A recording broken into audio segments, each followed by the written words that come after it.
Hello, welcome to Prajim Technologies. I'm Venkat. This is part 55 of SQL Server. In this session, we'll learn about handling errors in SQL Server 2000.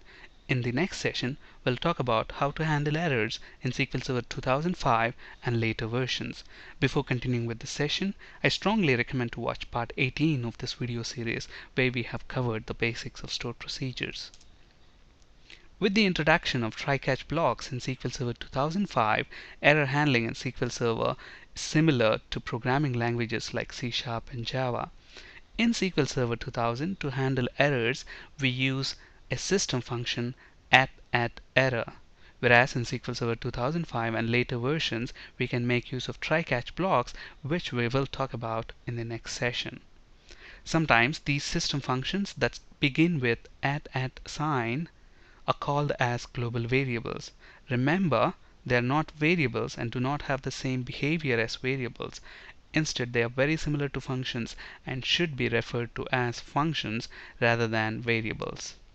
In this session, we'll be working with these two tables, TBL product and TBL product sales tables. TBL product table is like the inventory table, which holds information about the products that we sell, their unit price, and the quantity available. Product ID is the primary key. And this TBL product sales table is the table which contains the transactions that we made. For example, if I sell a product, then it holds information about what product did we sell, which is nothing but product ID, and what is the quantity, which is quantity sold. And product sales ID is the primary key for this table. So obviously, when we sell a product, there are two things that needs to happen. First, it needs to check the product that we are trying to sell. Do we have enough quantity available?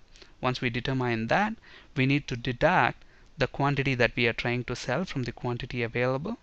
And then the next step is to insert a row into this TBL product sales table. For example, if we are selling laptops, product ID laptops is 1, so 1. And how many we want to sell? Let's say 10, for example. 10 is the quantity sold. So obviously, when we sell a product, there are two things that's happening. One is updating this table, updating the quantity available for the product that you are selling. And the second step is to insert a new row into this table, TBL product sales. Let's look at a stored procedure that is capable of selling products. Now, if you look at this stored procedure, it seems to be very big, but trust me, it's very simple to understand. All this procedure does is update this TBL product table, the quantity available column, and insert a new row into this table with some processing steps in between. Let's look at this. Now, this is the stored procedure, which is basically selling products. Obviously, if a stored procedure has to sell products, it has to have two parameters: the product that we want to sell, the product ID that we want to sell, and the quantity that we want to sell, both of them of type integer. And if you look at this, the first thing the stored procedure is doing, check the stock available for the product that we want to sell. Now let us say, for example, I want to sell laptops 10. If you look at the product ID is 1, 1 is nothing but laptops. And what is the quantity that we want to sell? We want to sell 10 of them. So the first thing, when we want to sell 10 laptops, the first thing to do is to check, do we have enough laptops in the stock? And to do that, we are declaring a variable of type integer, stock available. And into that variable, we are selecting the quantity available from TBL product, where product ID is equal to 1. 1 is nothing but laptops. So this variable will now contain the stock available for laptops, which in this case is 90. So stock available will contain 90 now, and the amount that we want to sell is 10. So if stock available is less than the quantity that we want to sell, stock available is 90, the quantity that we want to sell is 10. 90 less than 10, false, so it doesn't come into this block. But on the other hand, let us say I want to sell 100 laptops, but then what is the quantity available? Only 90 is the quantity available. So what happens? It comes into this if block, and it is throwing an error here, not enough stock available. And to throw that error, we are using this function called raise error. In C Sharp, we use throw keyword to throw an exception, whereas in SQL Server, if you want to throw a custom error, then we use this raise error function. And if you look at the raise error function itself, it has got three parameters. The error message that we want to return back, okay, which in our case is not enough stock available. And then there are another two parameters, error severity level and error state. Now the severity level in most cases is 16, and 16 indicates general errors that can be corrected by the user. Okay, so most of the time, if you want to return custom errors, the severity level is 16, which indicates that these are the errors which can be corrected by user. For example, how do we correct this error? Now we know that the stock available is 90, so obviously we cannot sell 100 laptops. So just by reducing that to 80 probably will fix my error. Okay, so severity level is 16 here, and the other parameter is the state. Now error state is a number between 1 and 255, but raise error, when we use raise error to throw a custom exception, custom error, the error state can only be a value between 1 and 127, but in general we use 1. So the error state is 1 here. So this will throw an exception if the stock available is less than the quantity that we want to sell. On the other hand, if it's not, then it comes to the else part. So we have determined when we are in this else part, we know that okay, there is stock available. So if there is enough stock available, what we need to do, we need to first update this TBL product table, the quantity. Now let's say I want to sell only 10 laptops. Okay, so let's say 10 is the quantity that I want to sell. Product ID is 1, which is laptops. So we are in the else box. The first thing that we have to do is update that product table, quantity available column. So quantity available is equal to quantity available minus the quantity that we want to sell. In this case, we want to sell 10 laptops. So what happens? From 90, we are subtracting 10 and updating this quantity available column for laptops row. So that's what this update does. And then the next thing is, after we update this TBL product table, we need to insert a new row into this table. Now to insert a new row into TBL product sales table, you need values for 3 columns.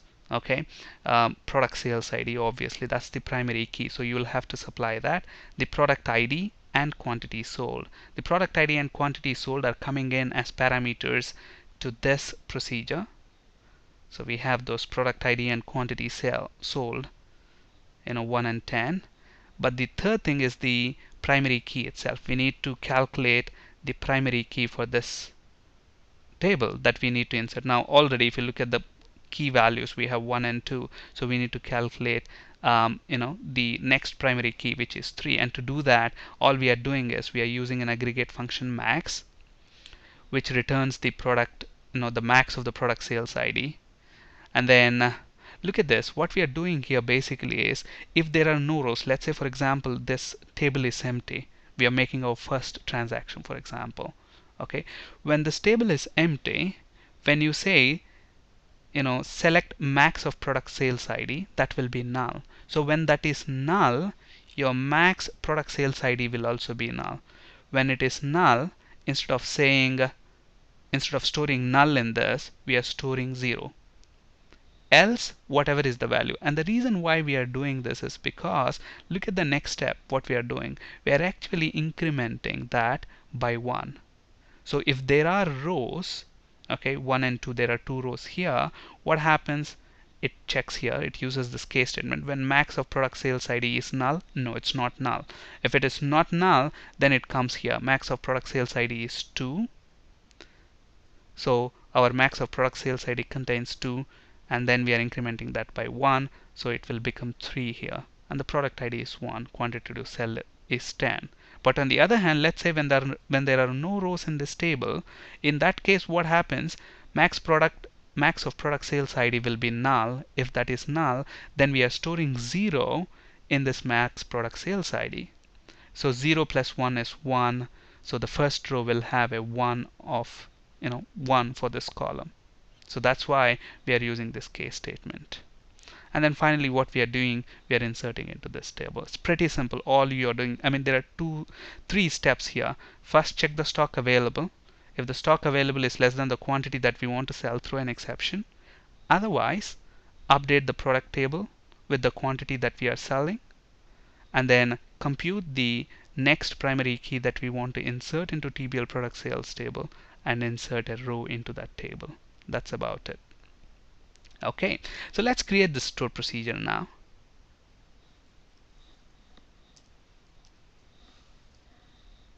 So command completed successfully. The stored procedure is now created. Let's see what we have in these two tables now.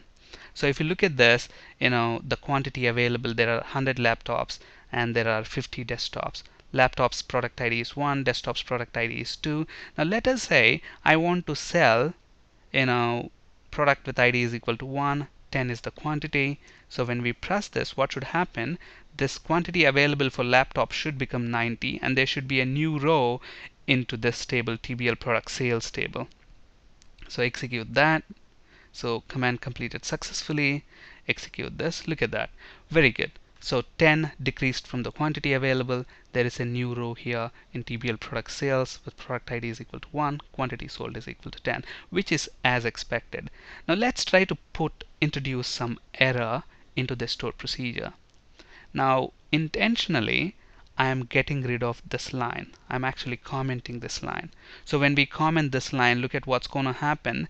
It gets the maximum of product sales ID, and then it tries to insert the same product sales ID, which is the primary key in TBL product sales table. So obviously we will get a primary key violation. So at the moment, if you look at the rows that we have in TBL product and TBL product sales tables, the product sales ID is 1, and what happens when we try to insert another row with the same ID? We get a primary key violation error. And let's see what's going to happen now. So let's alter this store procedure. Okay, so now let's try to sell 10 laptops again. Now remember what happens when we try to execute this store procedure.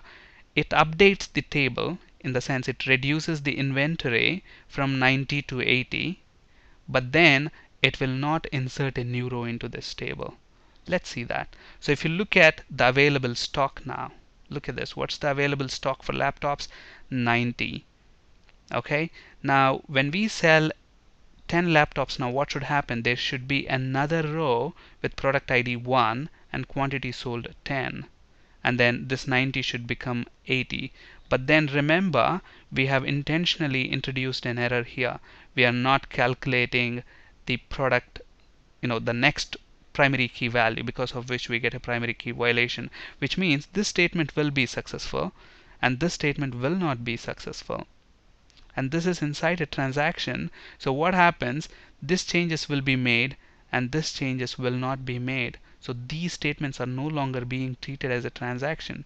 So our data is now going to become inconsistent, because one statement succeeded and the other statement failed, but still those changes are retained. Okay, so let's see what happens first. Execute. Look at this. One row affected, and then there is a violation of primary key constraint, and the statement has been terminated.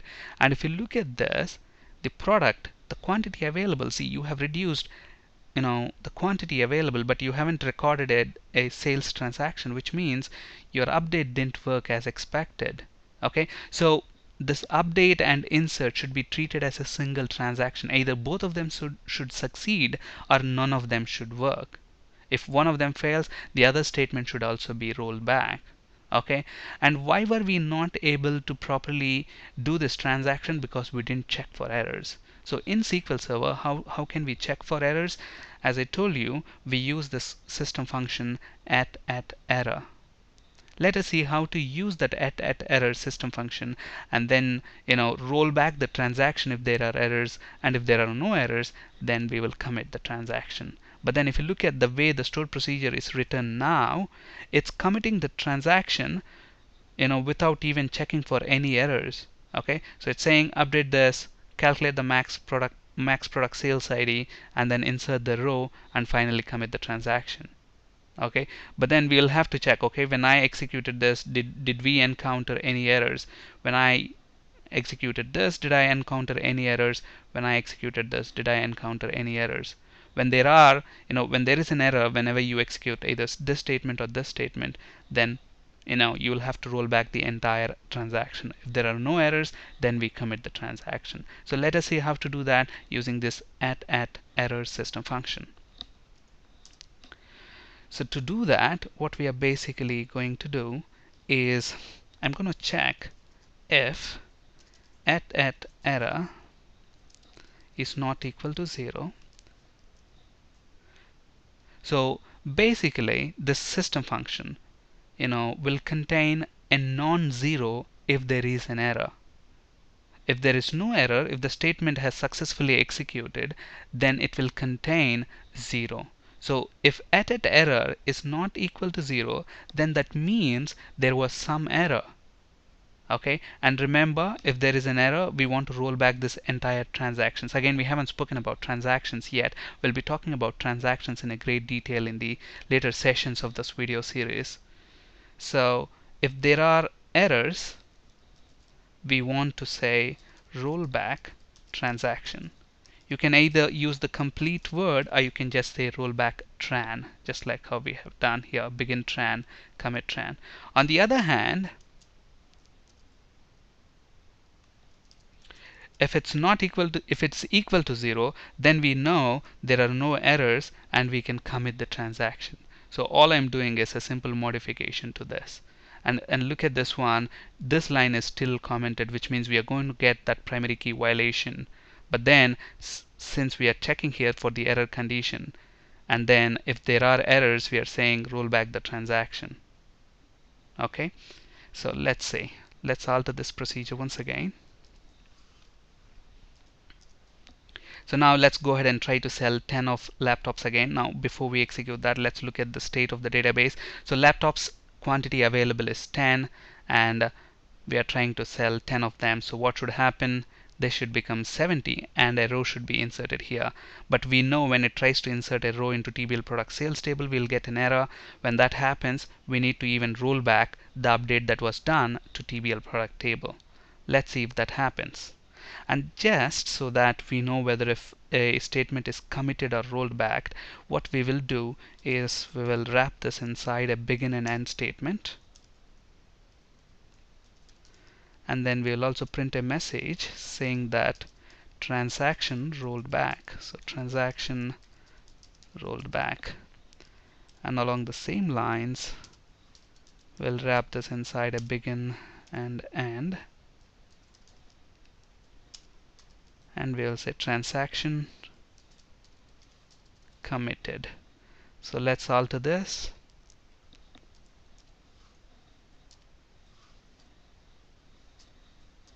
So now let's try to execute the store procedure. Press F5. Look at this. The statement has been terminated, and if you look at the message, transaction rolled back, which means we know that this particular piece of code got executed. Transaction rolled back, which means it has undone the update as well. So obviously, if you check, the quantity available should still be 80. But on the other hand, if we try to uncomment this line, which removes that error condition there, and now what happens, it will be able to successfully execute this insert into statement, and we'll be able to commit the transaction. So let's say command completed successfully. Now look at the quantity available 80, and when we sell 10 laptops, what should happen? This 80 should become 70 and a new row should be inserted into TBL product sales table. So press F5. Transaction committed, which means it has committed the transaction. If you look at this, there is a new row here and the quantity available is 70. So to check errors, we are basically using this system function at error. But there is a slight thing that you have to keep in mind when you use this at error function, because look at this. This at error returns a non-zero value if there is an error, otherwise 0, indicating that the previous SQL statement encountered no errors. Now, keep in mind this at error is cleared and reset on each statement execution. Now, if you have to get the exact value, then you have to check it immediately following the statement that's being verified, or you have to save it to a local variable that can be checked at a later point of time. Let's understand what we mean by this with an example. Now, if you look at the example here, look at this.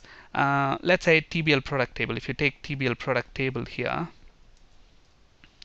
now we already have a row with ID is equal to 2, and product ID is the primary key. So obviously when we try to insert into that table another product with the same primary key, what we will get? We will get an error, primary key violation error. And then here you are checking, see, look at this, when we execute this insert statement, we get an error, and immediately after that statement execution, we are checking the value of this system function at error. If not equal to 0, then print error occurred, otherwise no errors. Now, since we are checking this system function immediately after the statement that caused the error, then it retains the error and it shows error occurred. Let's see that. Okay, so it's the same thing here. So let's copy this. So obviously when we try to execute this, we will get a primary key violation.